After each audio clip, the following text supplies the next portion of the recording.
સિક્કિમમાં સૈન્યના એન્જિનિયર દેવદૂત બન્યા। 48 કલાકમાં 150 ફૂટ ઊંચો સસ્પેન્શન બ્રિજ ઊભો કરાયો। સિક્કિમમાં ભારે વરસાદ બાદ પૂર જેવી સ્થિતિ સર્જાઈ છે। નદીઓમાં પૂર આવ્યું છે, રસ્તાઓને નુકસાન પહોંચ્યું છે અને બાકી રહેલા તળાવ બની ગયા છે।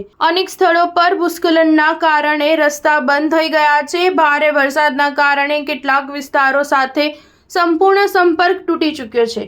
સરહદી ગામોનો સંપર્ક તૂટી ગયો છે। ત્યારે આ પરિસ્થિતિમાં સૈન્યના એન્જિનિયર દેવદૂત બનીને સામે આવ્યા છે। ભારતીય સેનાની ત્રિશક્તિ કોરના એન્જિનિયરોએ ઉત્તર સિક્કિમમાં 150 ફૂટનો સસ્પેન્શન પુલ બનાવ્યો છે। સૈન્યના એન્જિનિયરોએ પડકારજનક પરિસ્થિતિમાં કામ કરતા 48 કલાકથી પણ ઓછા સમયમાં ઝડપથી વહેતી નદી પર પગપાળા સસ્પેન્શન પુલ બનાવ્યો છે। આ પુલની મદદથી સરહદી ગામોને ફરી જોડી શકાશે। હવે લોકો સરળતાથી એક છેડેથી બીજા છેડા સુધી નદી પાર કરી શકશે। આ પહેલા પણ સૈન્યના જવાનોએ પૂરમાં ફસાયેલા સેંકડો પ્રવાસીઓને બચાવવા માટે મોટું રેસ્ક્યુ ઓપરેશન હાથ ધર્યું હતું। આ વચ્ચે કેન્દ્રીય ગૃહમંત્રી અમિત શાહે મોન્સૂન દરમિયાન સિક્કિમ સહિત પૂર્વોત્તર રાજ્યોમાં અલગ અલગ ભાગમાં આવતા પૂરનો સામનો કરવા માટે એક સમીક્ષા બેઠક કરી છે। પ્રાપ્ત માહિતી પ્રમાણે મોન્સૂન દરમિયાન નદીઓમાં જળસ્તરમાં વધારો થવાના કારણે પૂર્વોત્તર રાજ્યોમાં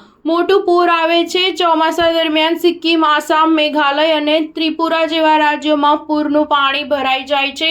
તેનો સામનો કરવા માટે જરૂરી વ્યવસ્થા અને તૈયારીઓ માટે ગૃહમંત્રીએ તમામ સ્ટેક હોલ્ડર્સ સાથે બેઠક યોજી હતી। સ્ટાર ન્યૂઝ 7 હંમેશા સચ્ચાઈની સાથે।